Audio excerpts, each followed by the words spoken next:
because I'm a potato. Oh, good.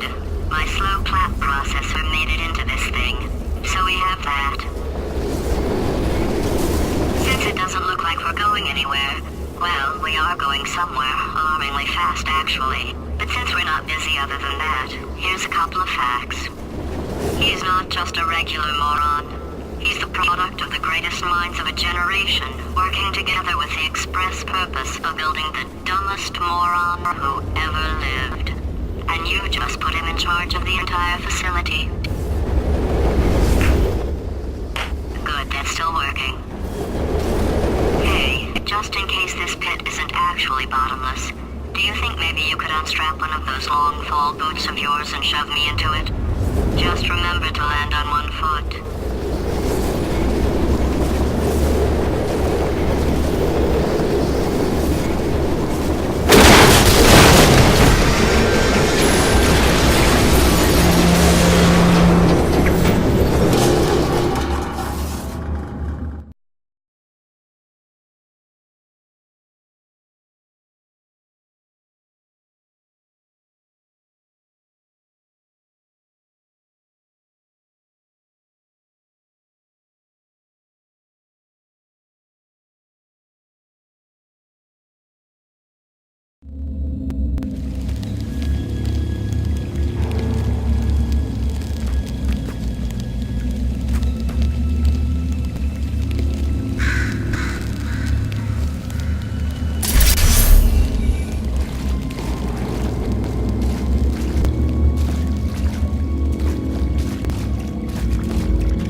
Welcome, gentlemen, to Amateur Science.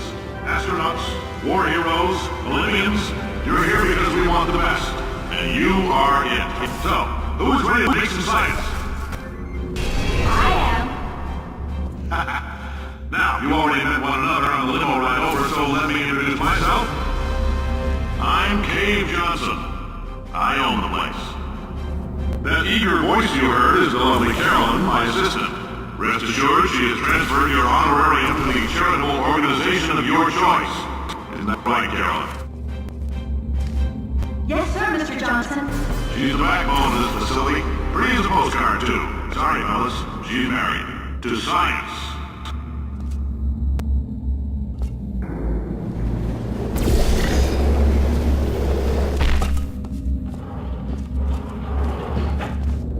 There's 1,000 tests performed every day here in our enrichment spheres. I can't personally oversee every one of them, so these pre-recorded messages will cover any questions you might have and respond to any incidents that may occur in the course of your science adventure. Your test assignment will vary depending on the manner in which you have bent the world to your will. Those of you helping us test the repulsion gel today, just follow the blue line on the floor. Those of you who volunteered to be injected with praying mantis DNA, I've got some good news and some bad news. Bad news is we're postponing those tests indefinitely. Good news is we've got a much better test for you, fighting an army of mantis men. Pick up a rifle and follow the yellow line. You'll know when the test starts.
They say great science is built on the shoulders of giants. Not here. At Aperture, we do all our science from scratch. No hand-holding.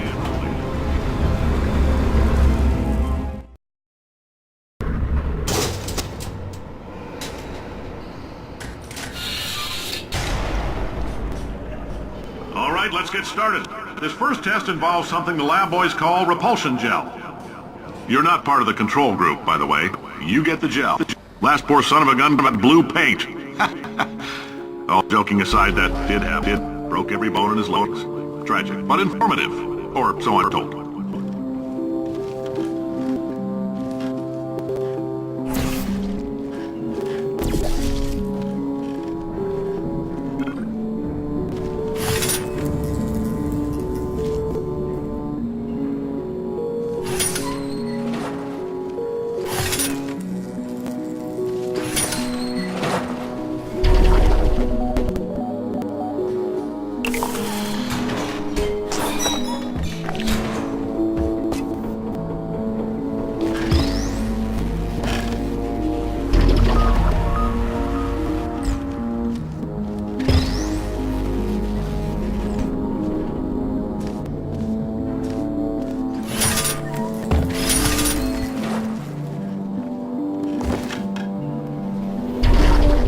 lab boys just informed me that I should not have mentioned the control group. They're telling me I ought to stop making these pre-recorded messages. That gave me an idea. Make more pre-recorded messages. I pay the bills here, I can talk about the control group all damn day.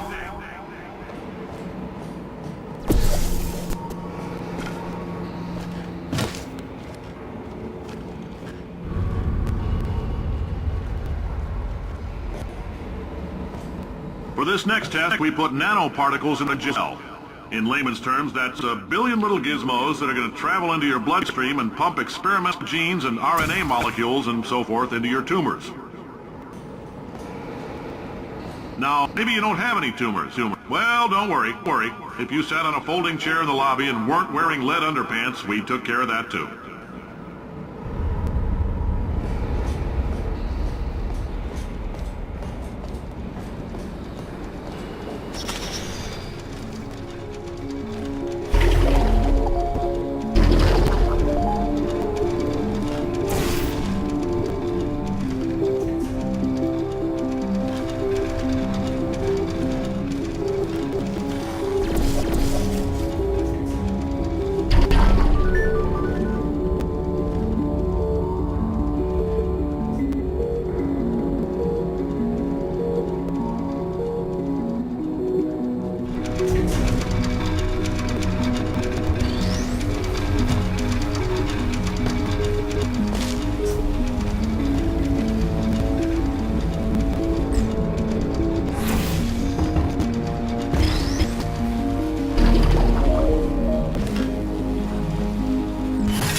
In case you got covered in that repulsion gel, here's some advice the lab boys gave me.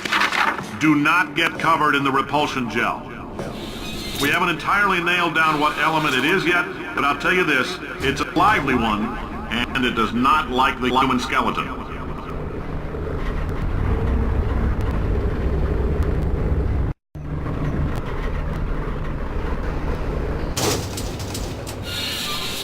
All these science spheres are made of asbestos, by the way.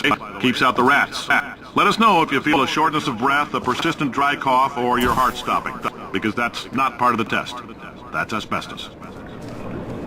Good news is the lab boys say the symptoms of asbestos poisoning show a median latency of 44.6 years.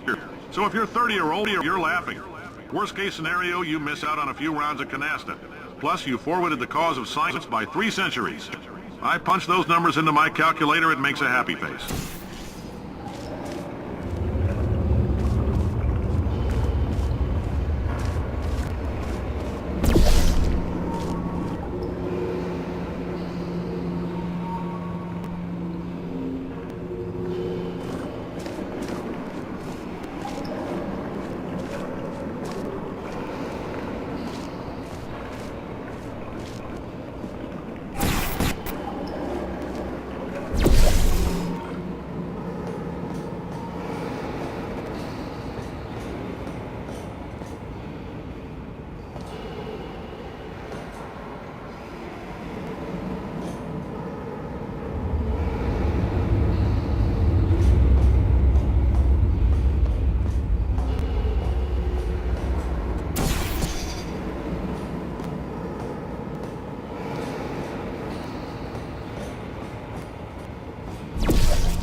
I like your style. You make up your own rules, just like me. Bean Counter said I couldn't fire a man just for being in a wheelchair. Did it anyway. Ramps are expensive.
Coffee I gave you earlier had fluorescent calcium in it so we can track the neuronal activity in your brain. There's a slight chance the calcium could harden and vitrify your frontal lobe. Anyway, don't stress yourself thinking about it. I'm serious. Visualizing the scenario while under stress actually triggers the reaction.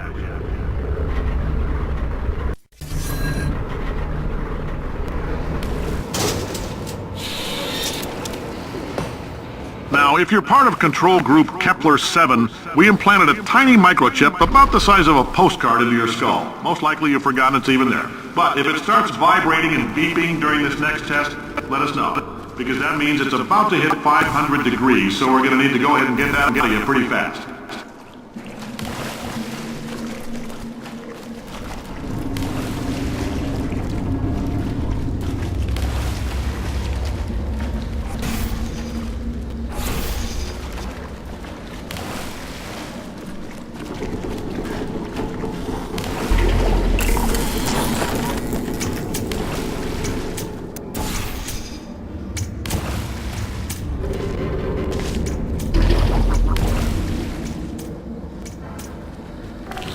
Telling them, keep your pants on.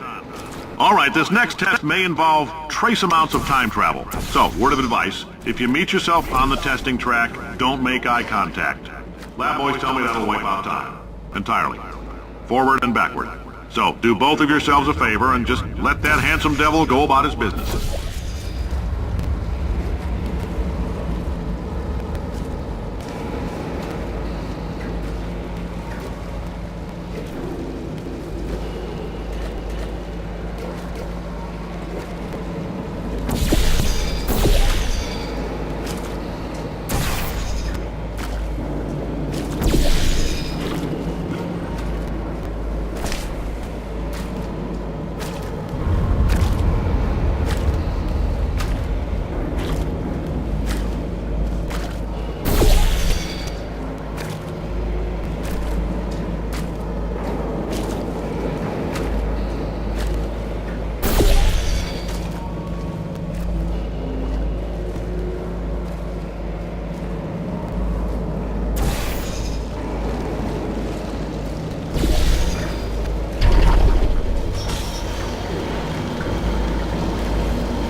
this, it means you're taking a long time on the catwalks between tests.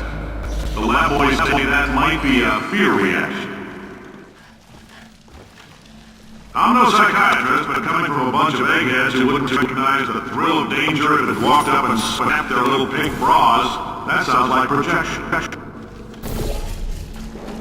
They didn't fly into space, storm a beach, or bring back the gold. No, sir, we did. It's you and me against the world, son. I like your grit. I'll hope it doesn't work, though. Now let's solve this thing.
Science isn't about why, it's about why not. Why is so much of our science dangerous?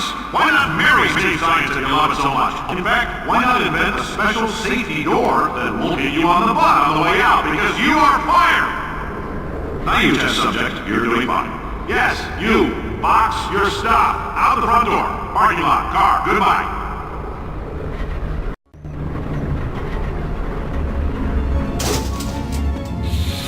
Congratulations! The simple fact that you're standing here listening to me means you've made a glorious contribution to science. As founder and CEO of Aperture Science, I thank you for your participation and hope we can count on you for another round of tests. We're not going to release this stuff into the wild until it's good and damn ready, so as long as you keep yourself in top physical form, there'll always be a limo waiting for you. Say goodbye, Carolyn. Goodbye, Carolyn. She is a gem.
I'm Cave Johnson, CEO of Aperture Science. You might know... Oh, hi. Say, you're good at murder. Oh, thanks. Did you feel that? That idiot doesn't know what he's doing up there. This whole place is going to explode in a few hours if somebody doesn't disconnect him. I can't move, and unless you're planning to saw your own head off and wedge it into my old body, you're going to need me to replace him. We're at an impasse. So what do you say? You carry me up to him and put me back into my body, and I stop us from blowing up and let you go. No tricks. This potato only generates 1.1 volts of electricity. I literally do not have the energy to lie to you. Even if I am lying, what do you have to lose? You're going to die either way. Look, I don't like this any more than you do. In fact, I like it less because I'm the one who got partially eaten by a bird.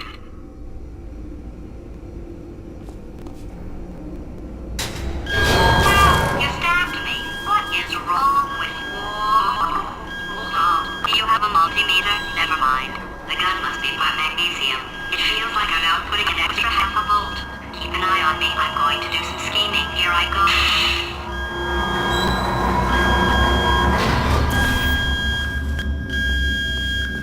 Oh, where are we? How long have I been out? That extra half volt helps, but it isn't going to power miracles.